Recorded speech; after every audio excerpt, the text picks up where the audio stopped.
Okay, నీ పరిస్థితిని నేను అర్థం చేసుకోగలను. నీ మొగుడు తాగుబోతాడు, నీ మొగుడికి హెల్త్ బాగాలేదు, నిన్ను మంచిగా చూసుకోడు, ఇక్కడ వరకు ఓకే. కానీ 3 పిల్లగాళ్ళు ఉన్నారు, మరి వాళ్ళ పరిస్థితి ఏంటి? సరే, నీ మొగుడు బాగాలేదు కాబట్టి వాడిని వదిలేస్తావో వదిలేవో, వాడితో మాట్లాడవో అక్కడ దాకా ఓకే.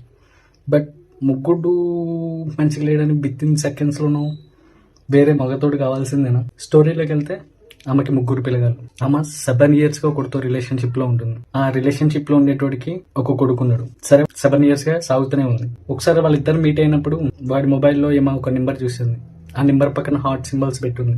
ఎవరైనా అడిగితే చూపించట్లేదు. వాట్సాప్ ఓపెన్ చేయగానే కోపంతో ఫోన్ బలగొట్టాడు. ఫోన్ ఎక్కడ చూపించాల్సి వస్తుందో, ఎక్కడ నిజం బయటపడుతుందో అని. ఆ సిచ్యువేషన్ అయిపోయాక అసలు ఆమెతో మాట్లాడడం మానేశాడు. కాల్స్ చేసినా, మెసేజ్ చేసినా రెస్పాండ్ అవ్వట్లేదు. తీరా చూస్తే ఈమెం చేసింది, వాళ్ళ అమ్మ నెంబర్కి ఫోన్ చేసింది. ఫోన్ చేస్తే అతను ఎత్తాడు, మాట్లాడారు. తిన్నవా, ఏం చేస్తున్నావు, ఇట్లా అక్కడ దాకా బాగానే ఉంది. దాని తర్వాత నుంచి పట్టించుకునే బంద్ చేశాడు. ఇప్పుడు వాడిని మర్చిపోలేక ఫీల్ అవుతుంది. అరే, నన్ను ఇట్లా వాడుకున్నాడు, మోసం చేసిండు, ఇన్ని ఇయర్స్ నాతో ఉండి వేరే దాంతో ఎట్లుంటాడు అని బాడెబడో చేసిన మోసం గురించి ఆలోచిస్తాను తప్ప, నా మొగుడున్నాక, నాకు 3 పిల్లలు ఉన్నాక నేను వేరే వాడితో 7 years రిలేషన్షిప్ లో ఎలా ఉన్నానని మాత్రం ఆలోచించట్లేదు.